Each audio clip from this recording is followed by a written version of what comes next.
안녕하세요, 여러분. 오늘 제가 들려드릴 이야기는 정말이지 막장 드라마보다 더한 실화랍니다. 저는 40대 평범한 주부예요. 지금은 재혼해서 나름 행복하게 살고 있지만 과거에 겪었던 그 일을 생각하면 아직도 이가 갈려요. 가끔 새벽에 잠이 깨면 그때 일이 악몽처럼 떠올라서 베개를 콱 움켜쥐곤 한답니다. 사실 이 이야기를 꺼내기까지 많이 망설였어요. 주변 사람들한테도 차마 다 털어놓지 못했던 이야기거든요. 그래도 저처럼 시댁 때문에 고생하시는 분들이 있다면 제 경험이 조금이나마 도움이 될까 싶어 용기를 냈습니다. 제가 집 한 채로 시댁을 풍비박산냈던 처절한 복수극을 들려드릴게요. 처음엔 저도 그저 순진하고 착한 며느리였답니다. 시어머니 말씀이라면 뭐든 내 어머니하고 따랐고 남편이 원하는 건 다 들어줬죠. 친구들이 너 너무 퍼주는 거 아니냐 할 때도 에이 가족인데 당연하지 했었어요. 근데 아시잖아요. 이 사람이 너무 착하면 호구가 되더라고요. 제가 딱 그 꼴이었죠. 10년 전 봄이었어요. 30대 중반에 들어서던 저는 주변에서 이제 눈 좀 낮춰라. 너무 까다로우면 시집 못 간다 소리를 지긋지긋하게 듣고 있었죠. 회사 다니면서 연애할 시간도 없었고 소개팅을 해도 번번이 마음에 안 들어 거절하기 일쑤였거든요. 그러던 어느 날 회사 선배가 점심 먹으면서 야, 내가 정말 괜찮은 사람 알았는데 한번 만나볼래? 내 남편 고등학교 후배인데 중견기업 영업부장이고 집안도 괜찮대? 라고 하는 거예요. 그렇게 별 기대 없이 나갔는데 처음 선자리에서 만난 그 사람한테 한눈에 반하고 만 겁니다. 키는 180이 넘고 목소리도 중저음의 매력적인 톤이었고 무엇보다 매너가 완벽했거든요. 제가 좋아한다고 했던 이탈리안 레스토랑을 예약해놨고 와인도 제가 평소 즐겨 마신다던 종류로 미리 주문했더라고요. 선배님께 미리 여쭤봤어요. 실례가 안 됐으면 좋겠네요. 하면서 은은하게 웃는데 그 미소에 완전히 넘어갔죠. 저는 부모님께 효도하는 게 인생에서 제일 중요하다고 생각해요. 특히 저희 어머니는 아버지 일찍 여의시고 저희 남매 키우느라 고생 많이 하셨거든요. 첫 만남에서 그가 한 말이었어요. 그때는 그 말이 얼마나 멋있게 들렸는지 몰라요. 아, 이런 사람이라면 가정을 잘 꾸릴 거야. 가족을 소중히 여기는 따뜻한 사람이구나 싶었거든요. 데이트할 때도 정말 세심하고 다정했어요. 제가 커피보다 차를 좋아한다고 했더니 다음 만남부터는 항상 분위기 좋은 찻집을 찾아서 데려가고 제가 야근으로 피곤해하면 억지로 나오지 말고 푹 쉬어. 다음에 봐도 돼. 하면서 배려해 줬죠. 2달쯤 지났을 때였나? 비 오는 날 제가 퇴근하는데 회사 앞에 서 있더라고요. 우산 2개를 들고요. 비 온다고 해서 우산 왔어요. 혹시 우산 안 가져왔을까봐 하는데 정말 심장이 쿵쾅거렸어요. 그날 우리는 비를 맞으며 한강 다리를 걸었고 그때 그가 나랑 만나줄래요? 하고 고백했죠. 주말엔 항상 우리 어머니 뵈러 가야 하는데 혹시 시간 되면 같이 갈래요? 어머니가 내 여자친구 만나보고 싶어 하셔서 하면서 자연스럽게 가족 모임에 절 끼워줬어요. 그의 어머니도 처음엔 참 좋으신 분 같았어요. 아이고 우리 아들이 이렇게 예쁜 아가씨를 데려왔네 하시면서 제 손을 꼭 잡아주셨거든요. 단아하게 생기신 분이었는데 말씀하실 때 특유의 카리스마가 있으셨죠. 시아버지는 일찍 돌아가셔서 안 계셨고 여동생이 하나 있다고 했는데 그날은 약속이 있다고 못 왔더라고요. 우리 아들 잘 부탁해요. 겉으론 듬직해 보여도 속은 여린 아이거든. 누가 잘 챙겨줘야 해요. 시어머니의 이 말을 듣고 아, 정말 아들을 사랑하시는구나 생각했죠. 그게 나중에 그렇게 무서운 집착이 될 줄은 꿈에도 몰랐지만요. 그런데 만난 지 겨우 6개월 만에 그가 청혼을 한 겁니다. 어느 날 저녁 분위기 좋은 레스토랑에서 식사하던 중 갑자기 무릎을 꿇더니 반지를 내미는 거예요. 당신 같은 사람 놓치기 싫어서요. 빨리 결혼해서 행복하게 살고 싶어요. 나랑 결혼해 줄래요? 늘 꿈에만 그리던 프로포즈인데 전 좀 기쁘면서도 당황스러웠어요. 너무 빠른 거 아니에요? 했더니 사랑하는데 시간이 뭐가 중요해요. 저는 확신이 들었어요. 라고 하더라고요.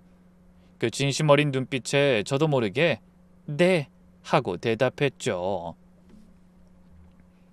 나중에 남편이 술 먹고 실수로 얘기해줘서 알았는데 사실 시어머니가 결혼을 엄청 재촉했대요. 엄마가 매일 전화해서 너도 나이가 있는데 너무 늦기 전에 장가는 가야지. 여자도 너무 늦으면 안 좋아. 그 아가씨 괜찮은 것 같은데 놓치지 마라 하시는 바람에 라고 하더라고요. 상견례를 준비하면서부터 뭔가 이상한 낌새가 있었어요. 상견례 일주일 전부터 시어머니가 남편한테 수시로 전화하셨죠. 예물은 최소 시계하고 반지, 목걸이, 귀걸이 세트는 해야지. 우리 집안 전통이야. 그리고 예단도 우리 집안 법도대로 해. 이불이랑 한복도 맞춰야 하고. 이런 식으로요. 남편은 요즘 시대가 어떤 시대인데 그런 걸 다 하냐고 묻다가도 결국 알겠어요. 엄마 뜻대로 할게요. 하고 답하더라고요. 우리 엄마가 원래 좀 전통을 중시하셔서 그래. 신경 쓰지 마. 라고 하는데 뭔가 불안한 기분이 들었어요. 그래서 제가 우리 집은 그런 거 별로 안 따져. 그냥 서로 좋으면 되는 거지. 했더니 남편이 한숨을 쉬면서 그래도 우리 엄마는 그게 중요하대. 한 번만 맞춰주면 안 될까? 하더라고요. 상견례 날이 됐어요. 부모님 모시고 호텔 한식당에 갔는데 시어머니가 한복을 차려입고 오셨더라고요.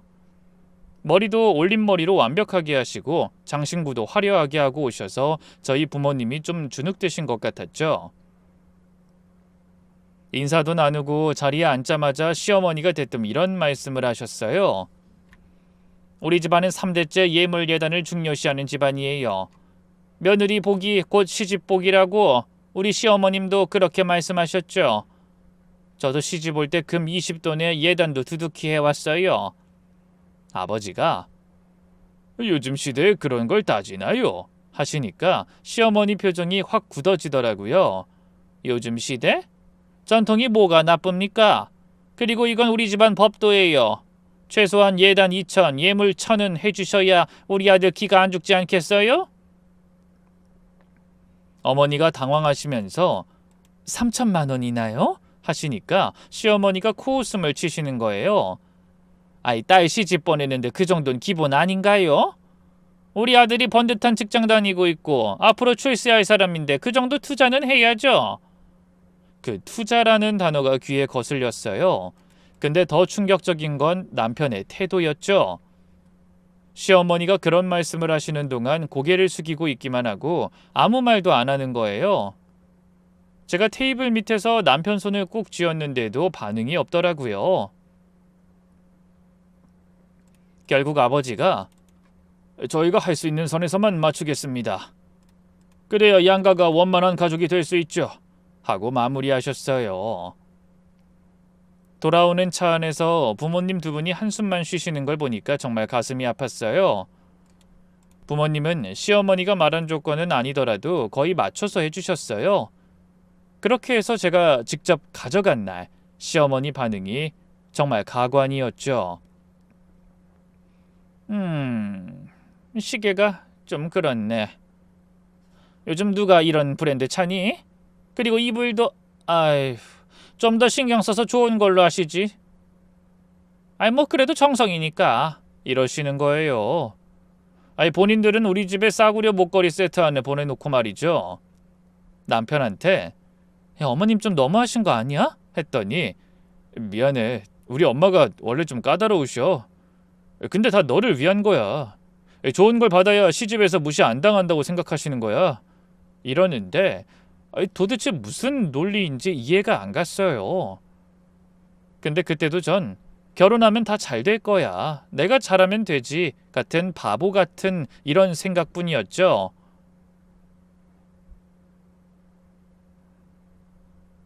결혼 준비하면서 가장 큰 문제는 신혼집이었어요.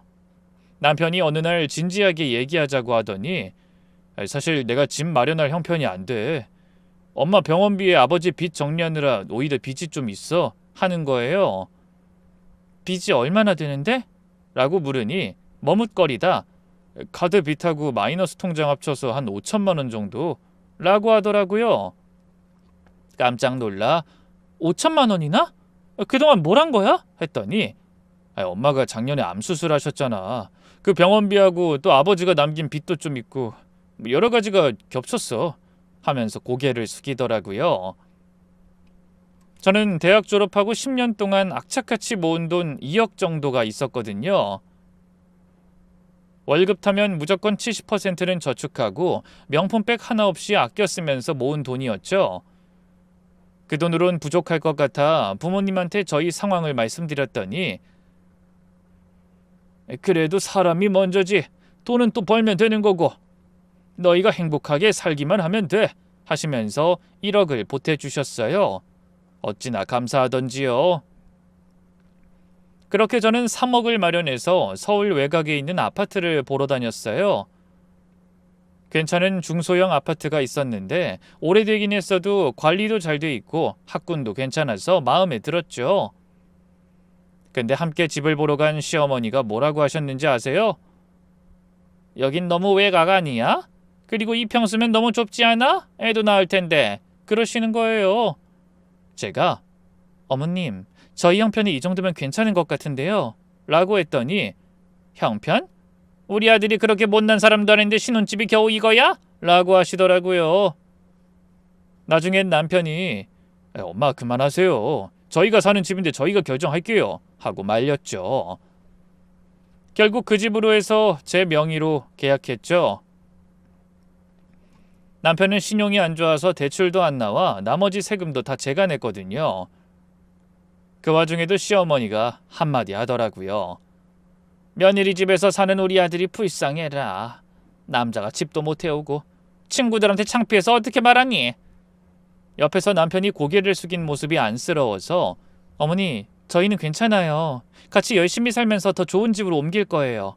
했더니 기다렸다는 듯 그제야 그래, 우리 며느리가 속이 넓네. 우리 아들 잘 부탁해 하시더라고요.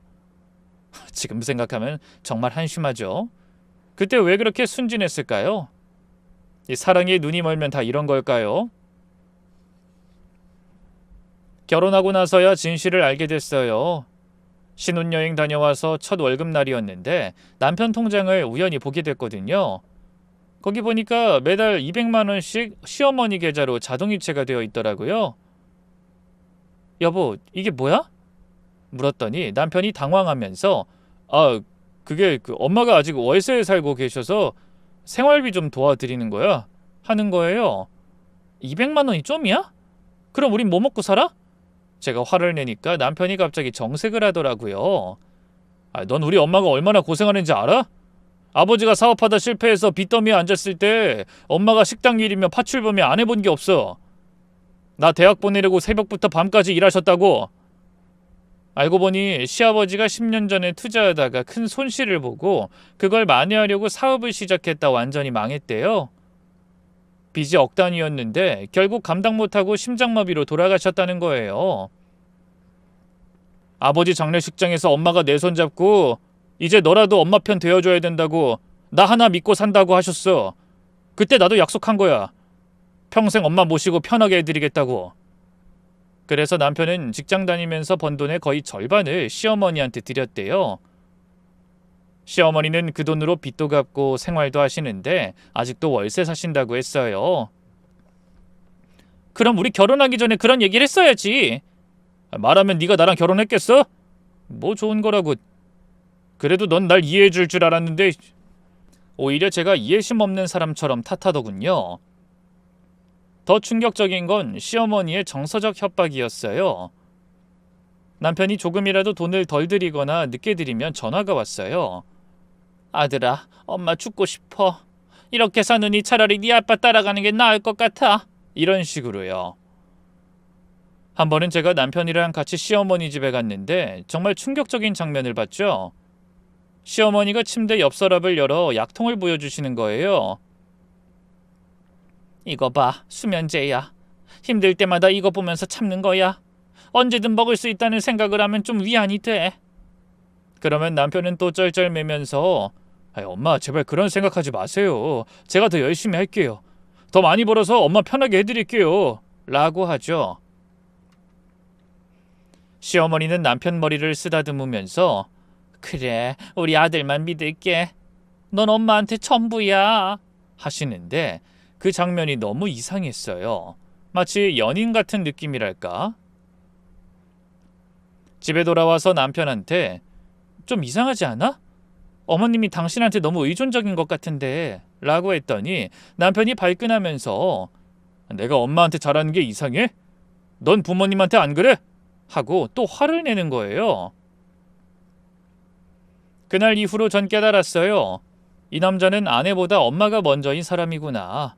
그리고 시어머니는 아들을 평생 자기 곁에 묶어두려는 사람이구나. 하지만 너무 늦게 알아버렸으니 그저 시간이 지나면 나아지겠지 하는 마음으로 지켜볼 수밖에 없었어요. 사실 제가 이 모든 걸 참고 있었던 진짜 이유가 있었어요. 바로 친정 아버지 때문이었죠.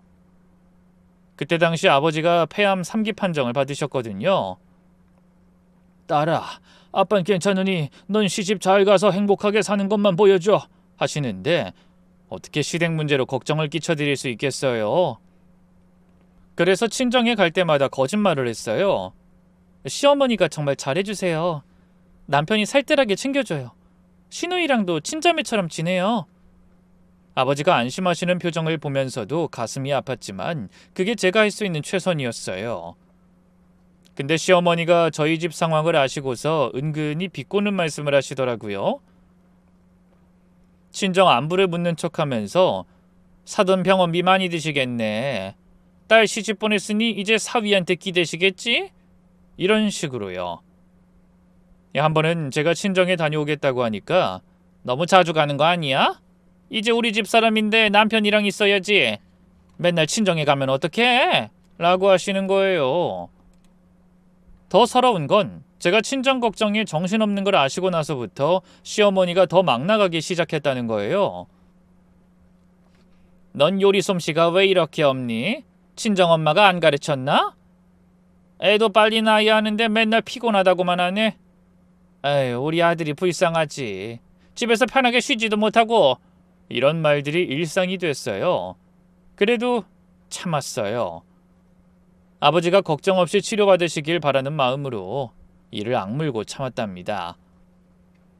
지금 생각해보면 그때 터뜨렸어야 했는데 그 참음이 결국 더 큰 화를 불렀죠.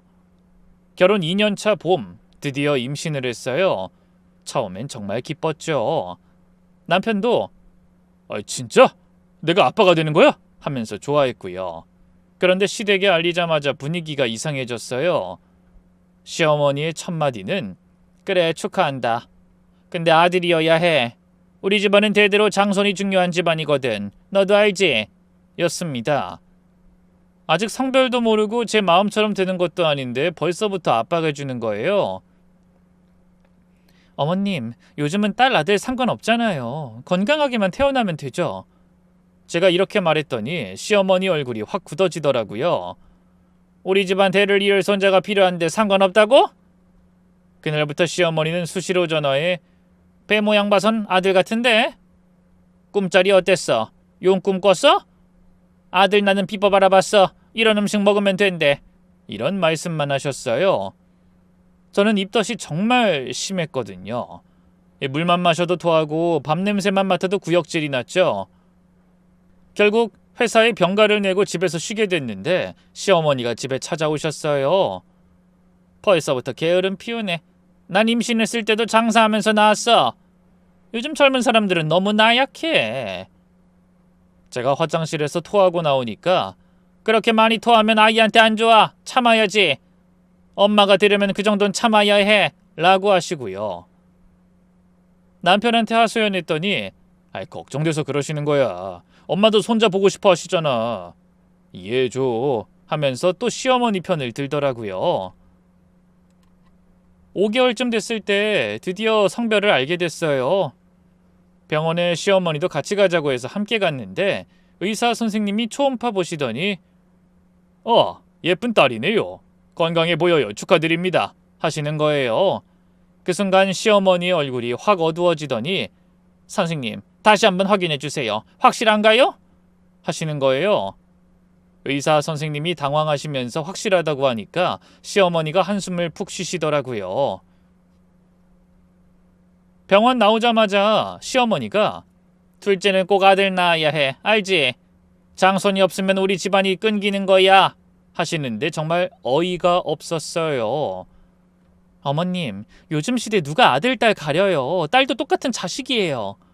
제가 이렇게 말하니까 시어머니가 갑자기 목소리를 높이는 겁니다. 딸은 시집 가면 남이야. 재산은 누가 지내? 성은 누가 이어? 넌 그것도 모르니? 그때 남편이 엄마 병원 앞에선 그만하세요 하면서 말렸지만 이미 기분은 상할 대로 상해버린 후였죠.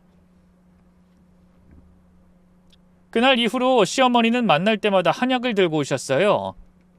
이거 먹으면 다음에 꼭 아들 낳는데 비싸게 주고 지어온 거니까 꼭 먹어. 임신 중에 검증되지 않은 한약을 먹으라니 정말 무섭고 당황스러웠죠. 그 와중에 시누이까지 가세했으니 언니, 우리 엄마 말 좀 들어요. 엄마가 언니 걱정해서 그러시는 거예요. 그리고 솔직히 아들이 있어야 든든하지 않나? 친정엄마한테라도 하소연하고 싶었지만 아버지 병간호로 지쳐있는 엄마한테 짐을 더 얹을 수 없었어요. 그래서 혼자 끙끙 앓으면서 참았죠. 배가 불러올수록 시댁의 압박은 더 심해졌고 전 점점 슬픔과 우울감에 빠져들게 됐어요. 딸을 낳고 100일쯤 됐을 때였어요. 산후조리도 제대로 못하고 육아에 지쳐있던 어느 날 시어머니가 느닷없이 집으로 찾아오셨죠. 평소와 달리 뭔가 진지한 표정이셨죠. 앉아봐, 중요한 얘기가 있어서 왔어. 하시면서 거실 소파에 앉으시더니 핸드백에서 서류 뭉치를 꺼내시는 거예요.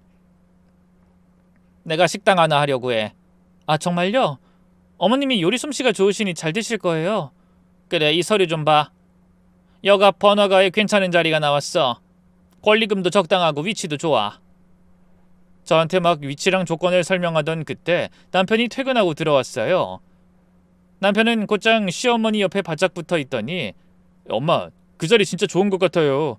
제가 점심시간에 가서 봤는데 유동 인구도 많아요. 라고 하는 거예요. 이미 둘이 다 짜고 온 것처럼요. 시어머니가 본격적으로 말씀하시기 시작했어요. 내 평생 소원이 내 가게 하나 갖는 거였어. 젊어서는 너희 아버지 뒷바라지 하느라 또 너희들 키우느라 못했지. 이제 나이 들어서라도 내 꿈을 이뤄보고 싶어.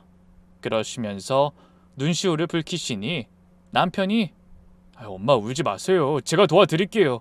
하면서 시어머니 손을 꼭 잡더라고요. 가만히 보던 제가 근데 자금은 어떻게 마련하실 건가요? 라고 물었는데 시어머니가 절 빤히 쳐다보시면서 그게 문제야. 내가 가진 돈으론 부족해서 말이야. 라고 하시는 거예요. 그러더니 한숨을 푹푹 쉬시면서 평생 남편 빚 갚고 자식들 뒷바라지 하다가 이제 좀 내 인생 살아보고 싶었는데 아휴, 역시 팔자가 그런가 봐. 그래, 알았어. 내가 뭘 기대했겠니? 하시면서 일어나시는 거예요. 그 와중에 남편이 따라 나가면서 기다려보세요. 제가 어떻게든 방법을 찾아볼게요. 엄마 소원 꼭 이뤄드릴게요. 라고 하더군요. 시어머니가 가시고 나서 남편한테 설마 우리 돈으로 가게 내드릴 생각은 아니겠지? 라고 했더니 아니야, 그런 건 아니고 그냥 좀 안쓰러워서 하면서 말끝을 흐리더라고요. 저는 어이없어 그 부분에 대해서 더는 이야기하지 않았고요. 그 후로 남편 행동이 이상해졌어요. 퇴근이 늦어지기 시작했고 주말마다 엄마 집에 잠깐 다녀올게 하면서 나가곤 했죠. 통화할 때도 제가 있으면 베란다로 나가서 하고 뭔가 숨기는 게 있는 것 같았어요. 그러다 한 번은 남편 책상 서랍에서 부동산 계약서 같은 걸 봤어요. 김씨네 손맛이라는 상호명이 적혀 있었고 보증금과 월세가 표시돼 있더라고요. 순간 머리가 띵했지만 일단은 모른 척 했어요. 설마 진짜로 가게를 낼 건 아니겠지. 하긴 우리한텐 그런 돈 없잖아 하고 스스로를 안심시켰죠. 그로부터 2달쯤 지났을까요? 시어머니한테 전화가 왔어요. 며느리야, 우리 식당 구경 좀 와. 네 의견도 듣고 싶고 맛도 좀 봐줘 하시는 거예요. 식당이요? 제가 놀라서 되물으니 어머, 아직 모르고 있었구나. 아들이 말 안 했나 보네. 어쨌든 와서 봐 하시고는 주소를 문자로 보내주셨어요. 불안한 마음을 안고 아이를 업고 그 주소로 갔어요. 여기서 5분 거리 번화가 골목에 정말 번듯한 식당이 있더라고요. 김신의 손맛이라는 간판이 크게 달려 있었고 내부도 깔끔하게 인테리어가 되어 있었어요. 안으로 들어가니 시어머니가 주방에서 나오시면서 어서 와. 어때? 괜찮지? 내가 직접 인테리어 업체랑 상의해서 꾸민 거야. 하시면서 자랑스러워 하시는 거예요. 어머니, 이 돈이 어디서 나온 거예요? 제가 떨리는 목소리로 물었죠. 그러자 시어머니가 씩 웃으시면서 우리 아들이 해줬지? 정말 효자 아니니? 엄마 소원 하나 들어주려고 이렇게 했었어. 하시는데 순간 머리가 하얘졌죠. 남편이 어떡해요? 제가 간신히 물으니 시어머니가 태연하게 말씀하시더라고요. 아, 너희 집 담보로 대출받아서 해줬대. 2억이나 나왔다더라. 역시 서울 아파트는 대출도 잘 나와. 요즘 금리가 좀 높긴 하지만 가게 잘 되면 금방 갚을 수 있을 거야. 그 순간 정말 하늘이 무너지는 것 같았어요. 제 다리에 힘이 풀려 그 자리에 주저앉을 뻔했죠. 겨우 의자를 잡고 버티면서 제 허락도 없이 어떻게 그럴 수가 있어요? 했더니 시어머니가 눈을 동그랗게 뜨면서 허락? 부부는 일심동체라며? 네 남편이 한 일인데 뭐가 문제야? 라고 하시는 거예요. 그래도 그렇지. 집은 내 이름으로 되어 있는데 그게 중요해? 어차피 부부 재산은 공동 재산이잖아. 그리고 너한텐 비밀로 하려고 했는데 이제 다 됐으니까 괜찮겠네. 축하해줘. 이제 우리도 자영업자야. 그때 주방에서 남편이 나왔어요. 앞치마를 두르고 있더라고요. 왔어? 깜짝 놀랐지? 미안. 미리 말하려고 했는데 하면서 멋쩍게 웃는데 정말 그 얼굴을 한 대 치고 싶었습니다. 집으로 돌아오는 내내 눈물이 멈추지 않았어요. 어떻게 나한테 이럴 수가 있지? 내가 10년 동안 피같이 모은 돈으로 산 집인데 어떻게 한마디 상의도 없이. 그날 저녁 남편이 늦게 들어왔어요. 오늘 손님이 꽤 왔어. 엄마가 요리를 워낙 잘하시니까 다들 맛있다고 하더라. 하면서 신이 나서 떠드는데 전 그냥 노려보기만 했죠. 2억 대출받은 거 사실이야? 제가 차갑게 물으니 남편이 잠깐 당황하더니 이렇게 답하더군요. 아, 그거 엄마가 벌써 말했구나. 사실 너한테 먼저 말하려고 했는데 시기를 놓쳤어. 시기를 놓쳤다고? 내 집을 담보로 2억이나 대출받으면서 시기를 놓쳤다고? 내 명의랑 정보 도용해서 대출받은 거잖아. 이거 범죄인 거 몰라? 애 앞에서 그만해. 깨잖아. 내일 차분히 얘기하자. 그날 밤 전 한숨도 못 잤어요. 이혼해야 하나? 그럼 아이는? 집은 어떻게 되는 거지? 대출은? 온갖 생각이 머릿속을 맴돌았죠. 그런데 또 한편으로는 그래도 아이 아빠인데 시간이 지나면 상황이 나아지겠지 하는 바보 같은 생각도 들었어요. 다음 날 아침 남편이 커피를 타다 주면서 미안해. 정말 미안해. 엄마가 너무 간절해 하셔서. 그리고 사업 잘 되면 대출금은 금방 갚을 수 있을 거야. 내가 열심히 도와드릴게. 하는데 정말 어이가 없었어요. 나한테 미안한 게 아니라 잘못했다고 해야 하는 거 아니야? 제가 따지니까 남편이 그래 잘못했어. 근데 이미 이렇게 된 일이니까 어떻게 잘 해결해 보자 라고 하더라고요. 그때 전 깨달았어요. 이 사람은 절대 변하지 않는구나. 끝까지 엄마 편인 사람이구나. 한순간에 마음이 식어버린 것 같았습니다. 그 일이 있고 일주일쯤 지났을까요? 도저히 이대로는 안 되겠다 싶어서 남편과 제대로 이야기를 하기로 했어요. 집에는 아이도 있고 해서 밖에서 만나기로 했죠. 남편 회사 앞 카페에서 보자고 했어요. 사람들이 많은 곳이니까 적어도 감정적으로 대응하진 않을 거라고 생각했거든요. 퇴근 시간에 맞춰 카페에서 기다리고 있었어요. 남편이 들어와 자리에 앉자마자 전 단도직입적으로 물었어요. 내 집을 내 허락도 없이 어떻게 담보로 잡을 수 있어? 이게 말이 되는 일이야? 카페에 손님들이 꽤 있었는데 제 목소리는 그렇게 크지도 않았거든요. 그런데 남편이 주변을 둘러보더니 낮은 목소리로 조용히 이야기하자. 여기서 왜 이래? 사람들이 다 보잖아. 창피하게 라고 하는 거예요. 그 말에 더 화가 났어요. 창피한 게 누군데? 아내 허락도 없이 집 담보로 잡은 사람이 누군데? 그것도 무려 2억이나! 제 목소리가 점점 커졌고 카페 안 사람들이 우리를 쳐다보기 시작했어요. 남편도 흥분했는지 목소리가 커지더라고요. 그래, 내가 잘못했어. 근데 우리 엄마가 불쌍하지도 않아? 평생 아버지 빚 갚느라 고생만 하시고 나 키우느라 자기 인생은 포기하셨는데 한 번이라도 하고 싶은 거 하면서 살아보시라고 한 게 그렇게 큰 잘못이야? 그래도 이건 아니잖아. 그게 잘못인 줄도 모르겠어? 최소한 나한테 먼저 얘기는 했어야지. 우린 부부잖아. 부부라면서 왜 우리 엄마를 이해 못해? 우리 엄마가 뭘 그렇게 잘못했다고 맨날 불평이야? 그럼 잘못한 게 없다고? 내가 그동안 당한 걸 보고도 그렇게 말해? 그래, 싫어 죽겠다고. 그 순간이었어요. 남편이 손을 들어 올리더니 제 왼쪽 뺨을 있는 힘껏 때린 겁니다. 짝! 소리가 카페 안에 크게 울렸고 순간 모든 게 멈춘 것 같았어요. 얼굴이 돌아갔고 뺨이 화끈거렸어요. 눈앞이 하얘지면서 귀에서 윙 하는 소리가 났죠. 카페 안이 순식간에 쥐죽은 듯 조용해졌고 모든 사람의 시선이 저희한테 쏠렸어요. 직원 한 명이 황급히 다가와 "손님 괜찮으세요?" 하면서 제게 물었죠. 남편도 그제야 자기가 뭘 했는지 깨달은 건지 당황한 표정으로 손을 내밀면서 "미안해, 내가 순간 흥분해서 정말 미안해, 내가 미쳤나 봐" 하더라고요. 저는 아무 말도 하지 않고 그냥 일어났어요. 얼굴이 화끈거렸지만 눈물은 이상하게 안 나더라고요. 그냥 머릿속이 텅 빈 것 같았어요. 모든 게 슬로우 모션처럼 느껴졌죠. 남편이 따라 나오려고 했지만 전 그냥 택시를 잡아타고 집으로 왔어요. 집에 와서 화장실 거울을 보니 뺨에 선명하게 손자국이 나 있더라고요. 빨갛게 부어오른 뺨을 보면서 생각했어요. 이제 정말 끝이구나.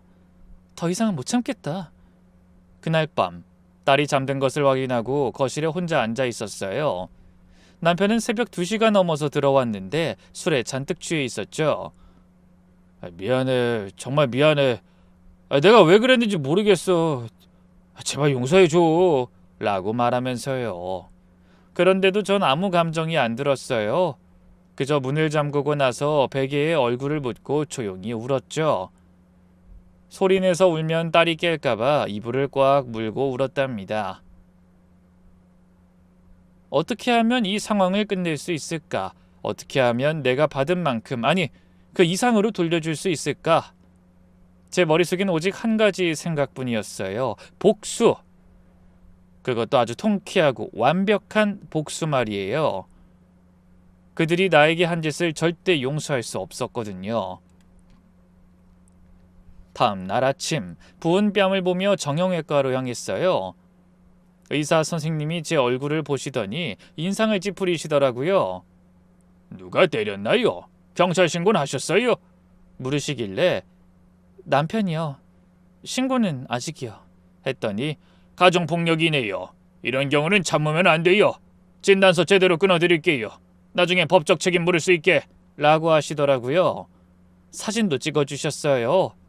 상해 진단서에는 안면부 타박상 전치 2주라고 적혀 있었죠. 그 다음엔 카페로 갔어요. 다행히 어제 그 시간대 담당하던 매니저가 있더라고요. 어제 있었던 폭행 사건 때문에 그러는데 CCTV 확인 좀 할 수 있을까요? 매니저는 놀란 표정으로 바로 CCTV를 확인해 주셨어요. 영상에는 남편이 절 때리는 장면이 아주 선명하게 찍혀 있었죠.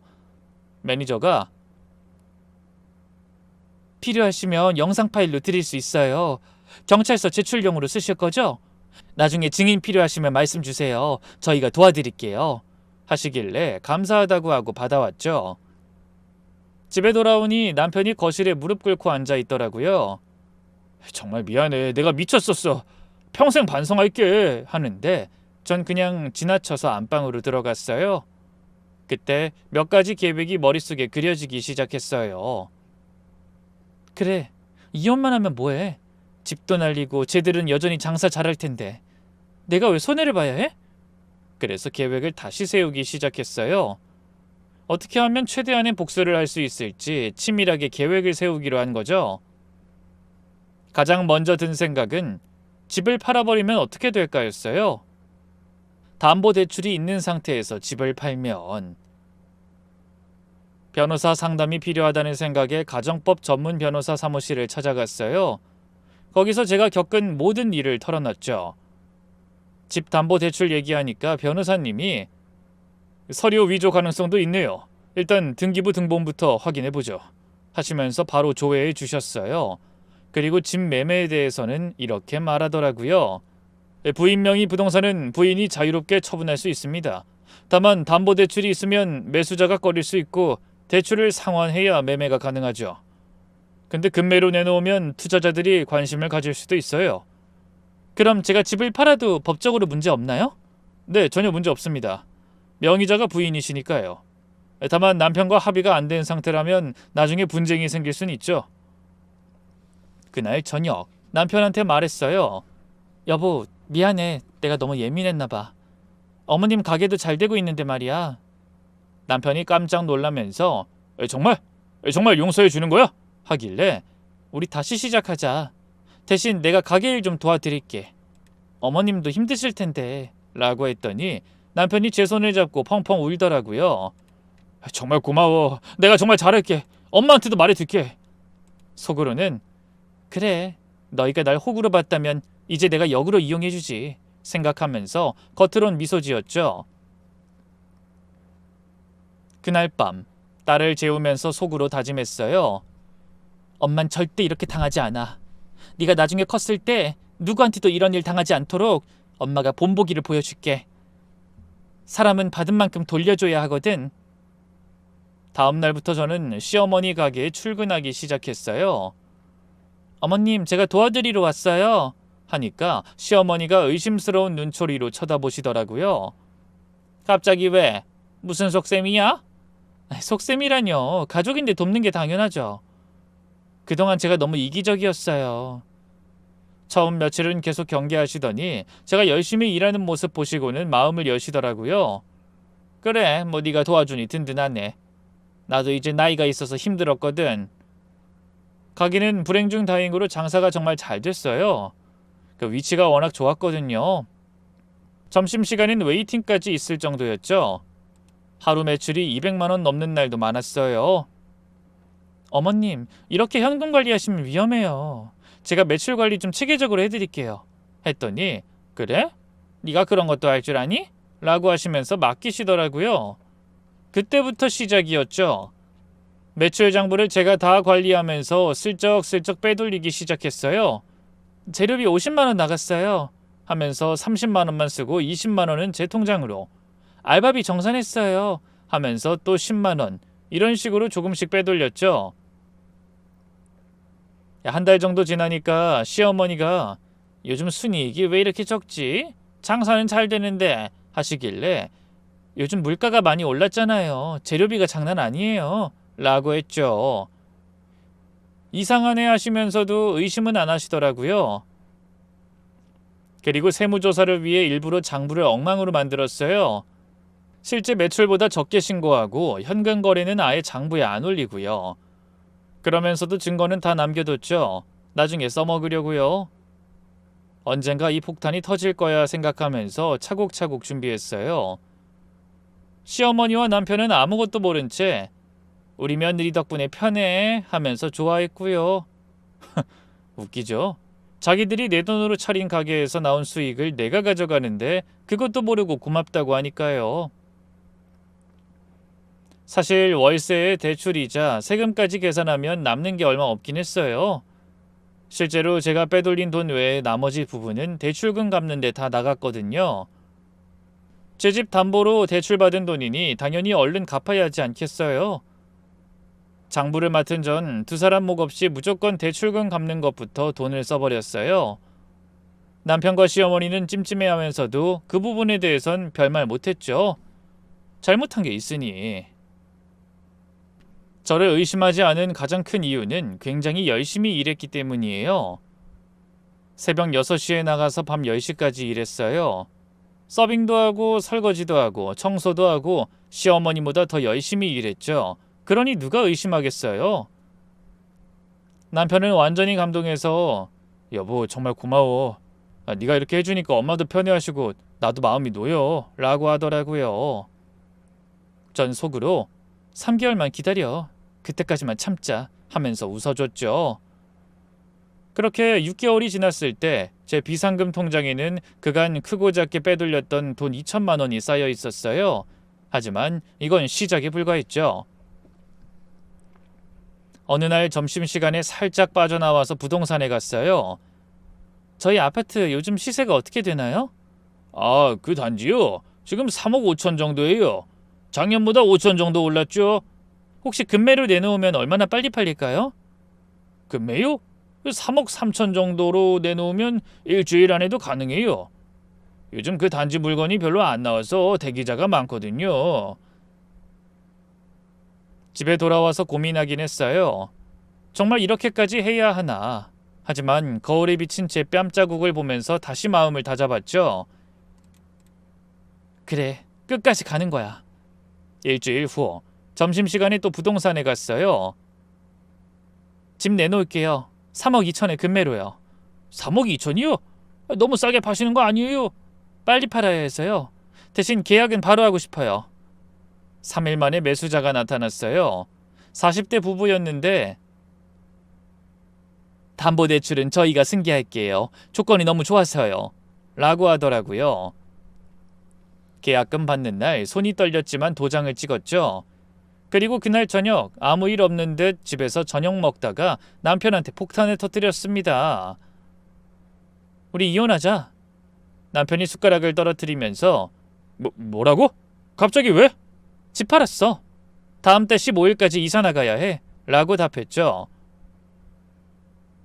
남편 얼굴이 하얗게 질리더니 갑자기 벌떡 일어나 뭐라고? 집을 팔았다고? 내 허락도 없이? 너 정말 미쳤어? 미친 게 누군데?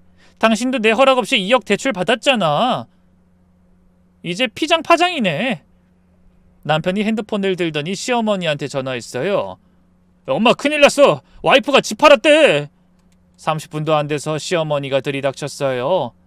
현관문을 쾅 열고 들어오시더니 이 미친년이 뭔 짓을 한 거야? 집을 팔았다고? 우리 가게는 어떡하라고? 그건 제가 알 바 아닌데요. 처음부터 제 허락도 없이 한 일이잖아요. 시어머니가 제 멱살을 잡으려고 달려드셨어요. 이 사기꾼년! 그동안 가게 도와준다는 게 다 쇼였구나! 일부러 계획한 거지! 남편은 또 힘없이 말리면서 엄마 진정하세요. 아직 방법 있을 거예요. 라고 했죠. 시어머니는 참을 생각이 없는 듯 따져 물었어요. 무슨 방법이 있어? 집 담보로 대출받은 건데 집을 팔면 대출을 갚아야 한다고! 그럼 가게는 어떻게 되는 건데? 모든 게 시끄럽고 귀찮아진 저는 시어머니를 쫓아내듯 내보냈어요. 나가요. 이제 어차피 조금 있으면 내 시어머니 아니니까 나가라고요. 남편도 따라 나가길래 집 비밀번호를 바꿔버렸죠.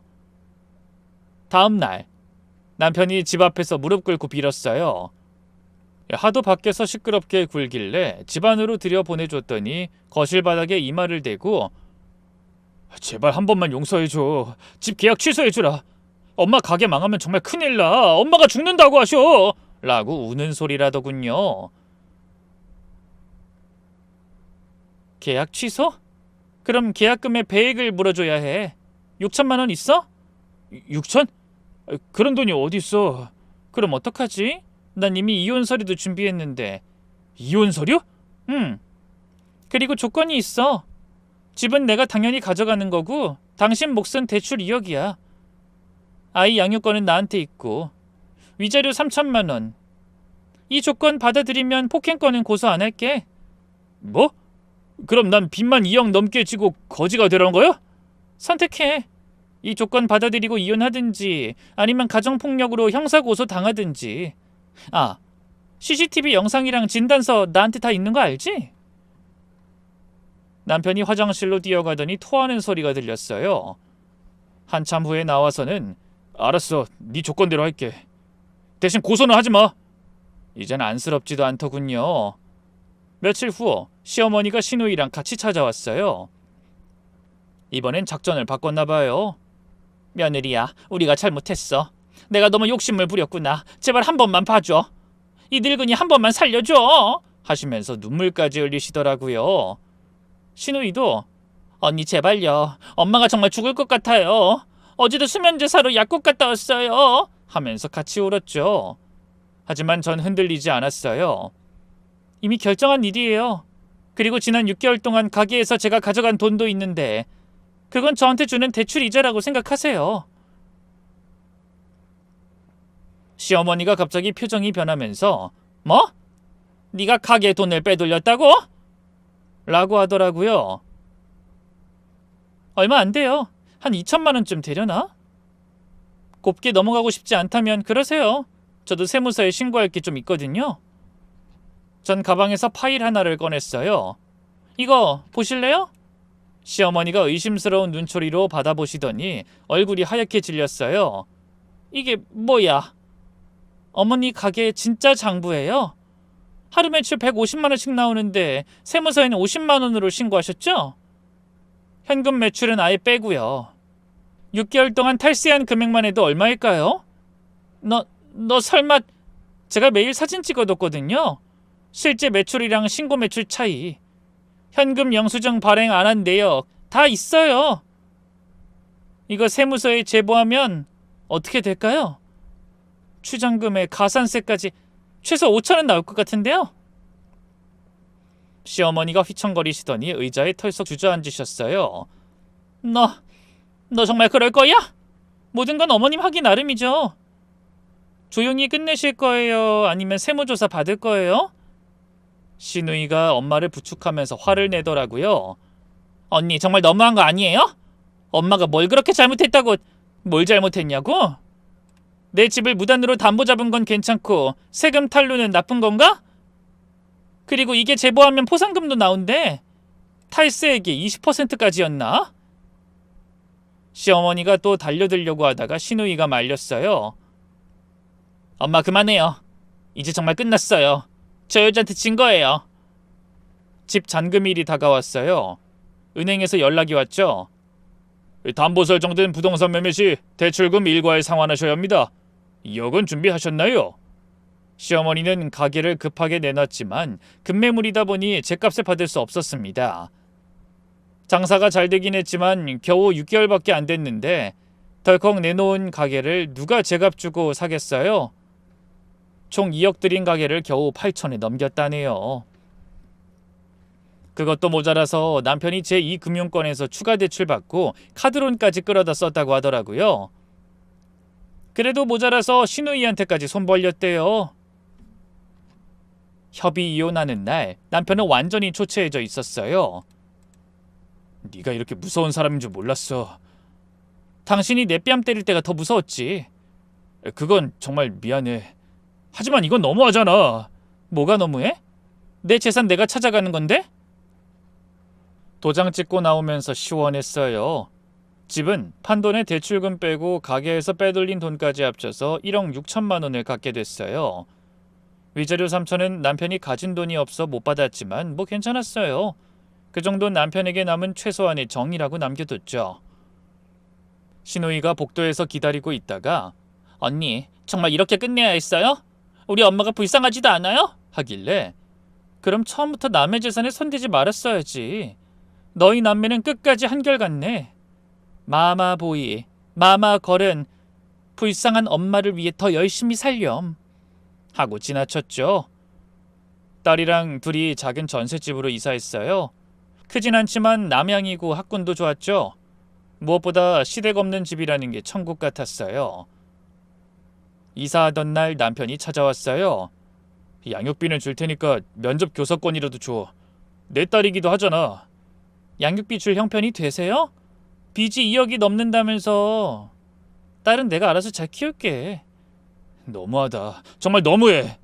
남편이 울면서 돌아가는 뒷모습이 잠깐 짠했지만 이내 마음을 다잡았어요. 저 사람이 날 때렸을 때를 생각해. 동정하지 마. 한 달쯤 지났을 때 들려온 소식이 있었어요. 남편이 회사에서 권고사직 당했대요. 개인 빚 때문에 신용불량자가 되니까 영업직으로는 일을 할 수 없었던 거죠. 금융 관련 업무는 신용이 중요하거든요. 시어머니는 또 어떻게 됐냐고요? 가게 정리하고 받은 돈도 다 빚 갚는 데 써서 결국 다시 반지하 월세로 들어갔대요. 다 그 독한 며느리 때문이야 하면서 동네방네 욕하고 다니신다던데 누가 믿겠어요? 이혼 1년 후 저한테 남편을 소개시켜줬던 회사 동료한테 전남편 소식을 들었어요. 네 전남편 완전 페인 됐대. 편의점 알바 2개씩 뛰면서 겨우 먹고 산다던데? 그래? 어머님 어떻게 됐고? 엄마랑도 사이 틀어졌대. 엄마가 매일 네가 제대로 된 남자였으면 마누라가 떠났겠냐라고 구박한다더라. 나중에 또 들은 얘기로는 시어머니가 아들한테 돈이 부족하니 네가 좀 줘야겠다라고 했다가 남편이 폭발했대요. 돈 맨날 돈! 엄마 때문에 내 인생 다 망했어! 이제 그만 좀 해! 라고 화낸 후로 연락 끊고 산다더라고요. 신우이는 오빠 인생 망친 년이라고 SNS에 제 욕을 올렸다가 제가 명예훼손으로 고소해 줄까라고 메시지 보내니까 바로 지웠더라고요. 곧바로 비공개로 돌리고요. 전 남편은 재혼도 못할 거예요. 주변에 소문이 다 났거든요. 부인 때리는 남자, 무능한 마마보이 이런 소문이 퍼져서 선자리도 다 거절당한다더라고요. 뭐 가끔 불쌍하다는 생각도 들지만 그때마다 제 뺨 때리던 순간을 떠올려요. 그리고 생각하죠. 전부 자업자득이다. 이혼 몇 년 후 지금 남편을 만났어요. 딸 학원 학부모 모임에서 만난 싱글데디였는데 첫인상부터 전 남편과는 완전히 달랐어요.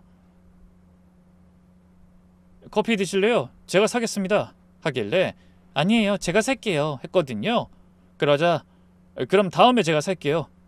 다음 기회를 빨리 만들어야겠네요. 라고 하더라고요. 이런 사소한 말이 참 센스 있게 느껴졌어요. 지금 남편은 천천히 알아갔어요. 1년 넘게 그냥 친구로 지내면서 서로를 지켜봤죠. 그 사람이 이렇게 말해주더군요. 사실 처음 봤을 때부터 좋았어요. 하지만 서두르고 싶지 않았어요. 우리 둘 다 상처가 있으니까. 그의 어머니를 만났을 때 정말 놀랐어요. 아이고, 우리 아들이 좋은 분 만났네. 애 키우느라 고생 많으셨죠? 재혼 가정은 서로 더 배려해야 해요. 우리 아들한테 뭐 필요한 거 있으면 언제든 말해요. 몇 번 봐도 한결같은 시어머니 모습에 시모가 이렇게 정상적일 수 있다는 게 신기했어요. 명절 때도 음식은 시켜 먹자, 뭐하러 고생해 하시고 용돈 드리면 아이고 이런 거 왜 해? 너희들이나 잘 써. 라고 하셨죠. 무엇보다 제 재산에 전혀 관심이 없으셨어요. 너희들 돈은 너희들이 알아서 해. 나는 내 연금으로 충분해. 하시는데 전 시어머니랑 너무 비교되더라고요. 지금 저는 이혼 당시 모아둔 돈으로 작은 온라인 쇼핑몰을 운영하고 있어요. 육아용품 전문인데 엄마들 사이에서 입소문이 나서 매출이 꽤 잘 나와요. 월 매출도 만족할 만큼 생기고 있고요. 지금 남편은 당신 정말 사업소안이 있네. 대단해. 하면서 응원해주고 퇴근하면 집안일도 반반 나눠서 해요. 딸도 새아빠를 잘 따르고 정말 화목하게 잘 살고 있답니다. 여러분, 제 긴 이야기 들어주셔서 감사해요. 혹시 저처럼 시댁과 배우자 때문에 고생하시는 분들 계신가요? 제가 꼭 드리고 싶은 말은 이 참는 게 미덕이 아니라는 거예요. 특히 재산권 침해나 폭력은 절대 참으면 안 됩니다. 한번 참으면 계속 당해요. 그리고 증거 수집이 정말 중요해요. 녹음이나 사진, 문자, CCTV, 진단서 다 모으세요. 그리고 전문가 도움을 받으세요. 변호사 상담료가 아깝다고 생각하지 마세요. 그게 여러분을 지키는 길이에요. 저도 처음엔 무서웠어요. 이렇게까지 해도 되나 싶었죠. 하지만 이제 전 제 권리를 찾은 거라고 생각해요. 부당하게 빼앗긴 걸 되찾고 폭력에 정당하게 대응한 거죠. 10년 후, 20년 후에도 지금처럼 살고 싶으신가요? 아니라면 지금 당장 움직이세요. 물론 모든 분이 저처럼 극단적인 선택을 할 필요는 없어요. 하지만 적어도 부당한 일에는 목소리를 내세요. 침묵하면 상대는 더 막 나가거든요. 지금도 어디선가 시어머니 때문에, 무능한 남편 때문에, 폭력적인 배우자 때문에 고생하는 분들이 있을 거예요. 더 이상 참지 마세요. 여러분도 행복할 권리가 있어요. 그 권리 포기하지 마세요. 호구로 살지 마시고 당당하게 사세요. 여러분의 인생은 여러분의 것이니까요. 전 이제 정말 행복해요. 사랑하는 남편, 예쁜 딸, 그리고 제 사업까지. 그때 그 일이 없었다면 이런 행복도 없었겠죠? 때론 아픈 경험이 더 나은 미래를 만들어주기도 합니다. 여러분도 꼭 행복하시길 바라요. 정말로요.